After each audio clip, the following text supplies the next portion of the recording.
So for today's video, ang pag-uusapan natin is Bucor ranks and salary. So ito specific to para sa mga uniform personnel ni Bucor, okay? Kasi meron din tayong tinatawag na NUP o non-uniform personnel. Okay, so start na tayo. So dito sa video na to, i-discuss natin kung magkano ba yung salary ni Bucor, sa ranks and salary ni Bucor, no? Para sa mga magbabalak na mag-apply at gustong mag-apply kay Bucor, no? Para sa mga aplikante, no? Para magkaroon kayo na idea, no? Kung magkano ba yung sinasahod ni Bucor o yung mga correction officer, okay? So before we start, no, sa mga hindi pa nakakaalam, si Bucor o Bureau of Correction is under DOJ o Department of Justice, no? So salary ni Bucor, no, it is under RA 10575 or the Bureau of Correction Act of 2013, okay, no?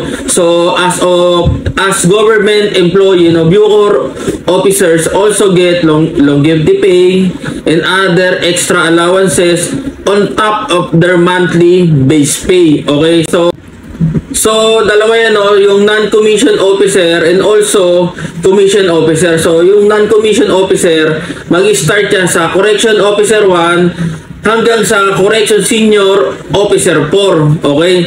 So pagdating naman sa commission officer, sa magsisimula yan sa correction inspector, equivalent niya is lieutenant, and then hanggang kay correction chief superintendent sa brigadier general, ito yung 1-star general, okay? So sa correction officer 1, ang base pay nito is 29,660. So papakita ko na dito sa screen din, no? So ito, reminder lang, no, itong papakita ko is base pay lang to, hindi pa dito kasama yung allowance. So pag sinama mo yung allowance niyan na 7,780, lalabas dyan is 37,448 para sa correction officer 1. So ito, mga sasabihin ko, puro base pay lang to, no? Pagdating sa correction officer 1, ang equivalent naman nito sa Tri-Bureau, which is the PNP, police officer 1 o yung patrolman, and then sa BJMP, jail officer 1, and then sa Bureau of Fire officer 1. So magkakapares lang sahod niyan, 37,448, okay?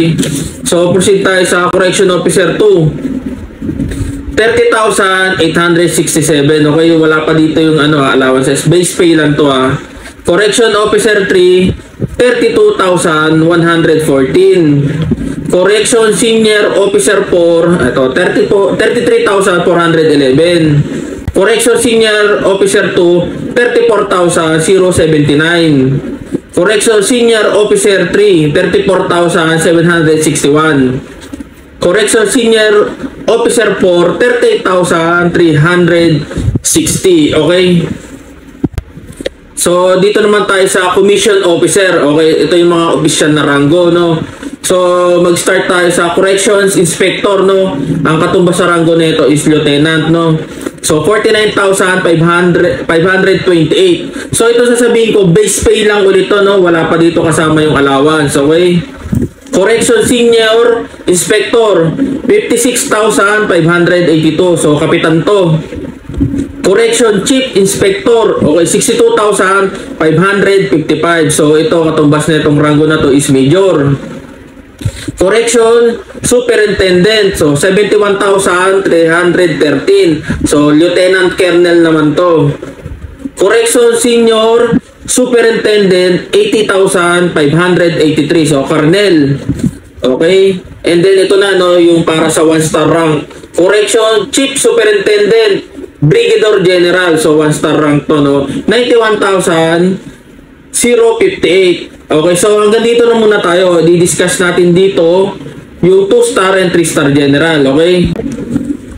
So yung sinabi ko, simula sa correction officer 1 hanggang dito sa correction chief superintendent o yung brigadier general na 1-star general.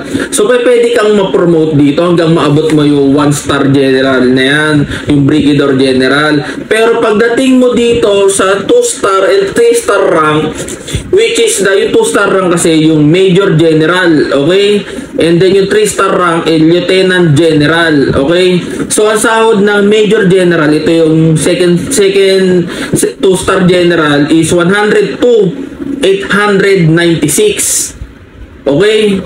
Pagdating naman dito sa Lieutenant General, it is the 3-star General rank, 125,574. Okay? So, dito muna sa tatabi natin. So, bakit sinabi ko na mapopromote ka lang sa from Correction Officer 1 hanggang abutin mo to Brigadier General 1-star? Ito kasing 2-star General at saka 3-star General sa Bucor. Okay, no? Ina-appoint kasi to ng presidente. Sila yung responsibility para sa administration, security and operation, and reformation. Okay? Ito kasi ang tawag dito, so Deputy Director of Corrections are appointed by the President upon the recommendation of Secretary of Department of Justice. Okay, no? So, makukuha mo na tong ranggo na to, no? Under to ng Assistant Secretary, yung 2-star and 3-star rank, upon appointment ng Presidente, no? Recommendation by the Secretary of Department of Justice. Okay? Ngayon, pagdating naman sa 4-star rank, which is the Director General, okay, ang sahod niyan is 149,785. So, ito, Director General kasi, Under Secretary yan, okay? The head of the Bucor with the rank of Under Secretary is the Director General of Correction. Okay, so ito, no, mapupunta ka lang din sa ganitong posisyon appointed din ng presidente with the recommendation of Department of Justice. Okay, so malalagay ka lang dyan pag inappoint ka ng presidente, no, equivalent yan sa 4-star rank. So ngayon, 2025, ang current Director General ng Bucor is si Gregorio P.O.P. Katapang Jr., no? AFP retired, CCCLH. So sir, good day sir. So siya yung Director General namin ngayon. So, yun lang, no, ganun lang kasimple, no, from Correction Officer 1 to 4-star General rank, no. So, ganun yung mga sahod. Sana nagkaroon ko ng idea kung magkano yung sinasahod ng isang Correction Officer sa Bucor, no. So, ito wala naman to problema pag-usapan kasi itong information na to is transparent naman to and publicly available naman to kaysa internet yung tignan. So, wala naman tayong lalabagin dito na security o protocol, no. So, yun lang muna, no. Salamat sa panonood.